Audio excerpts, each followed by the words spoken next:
So if you watch my channel very much, you know that I generally tend to bring a lot of stuff with me to the range, between the guns, ammo, targets, camera, tripod, and whatever else I might happen to bring with me.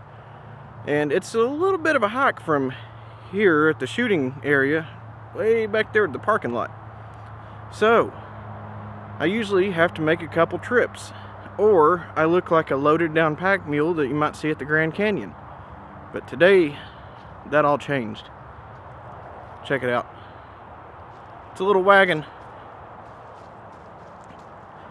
Now, I'd been wanting to get one of these for a while, and when I bought my new house, I go into the crawl space, and this wagon's sitting there. It needed a little air in the tires, but it does just fine. Gets the job done. It's a gorilla cart. It's actually a dump wagon, so multiple uses for that thing. I can use it in the spring when we're doing some landscaping around the house, and I can use it here. And since it's a dump wagon, it folds up nice and tight, so I can get it in the Jeep easier. See? Pull the little handle, and it dumps and folds up nice and compact.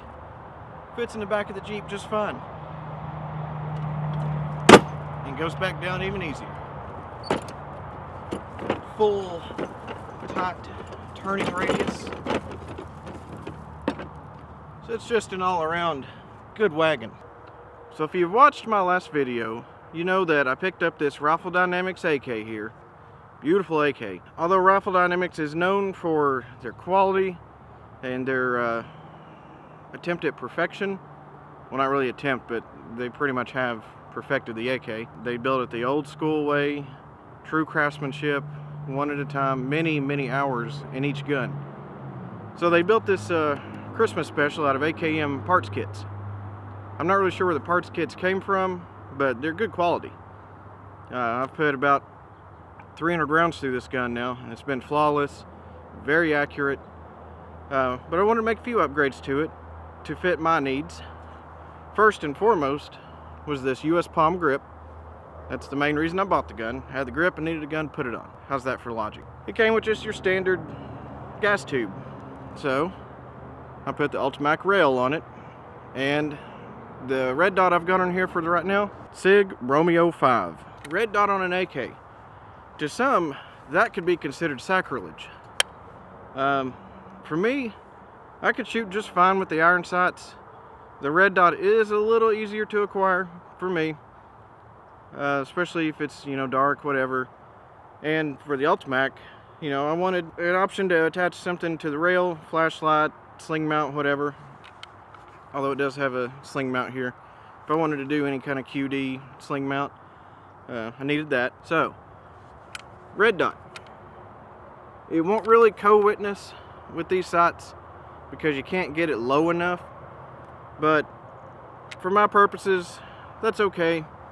I mean, if I needed to, you could almost kind of see the sights there through the bottom of the red dot. So it's not a big deal. I do have a surplus wood furniture set coming for this. I'm going to put the wood stock and wood handguard on from Rifle Dynamics. Just leftover parts they had, they sold on their site. So let's put a few rounds through it and just see where our red dot is hitting. See how much I need to adjust it. For right now, I'm going to try to be shooting. I know where the iron sights hit from this table here at about 18 yards or so. So I'm going to try to get the red dot at the same impact point, and then we'll go from there. We'll take it back later at a known 25 meter, yard, whatever distance, and then truly get it zeroed there. But for today, just a rough zero, because I'm going to have to take the Ultimak off again to change out the handguard. So let's load up some mags and put a few rounds through it. And the target I'm using is just these targets that I print off for free online, 1-inch squares. So with the iron sights, with point of aim here, I'm getting point of impact roughly about 1 inch down here or so, maybe 1.5 inches from this table at 15-ish yards. So I'm going to hang this up and we'll see where it hits. And just to go over some of the controls on this red dot real quick. It has battery compartment here. adjustments, windage and elevation adjustments right here, and your plus and minus on the dot intensity, brightness levels. So pretty easy. I forget how many hours this is supposed to run. They say just turn on and leave it. It has some kind of technology in it where you set it down, it goes off after a few minutes, and then as soon as it detects motion, it comes back on. So I'll look that up when I get back doing the editing, and I'll put it right here how many hours you're supposed to be able to get out of this battery. And since putting several hundred rounds through this, the action, so smooth. So let's see where we're hitting with this red dot.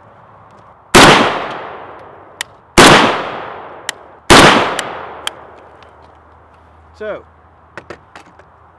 the elevation is about where I want it. I may take it down a couple clicks, but it's about 2 inches left.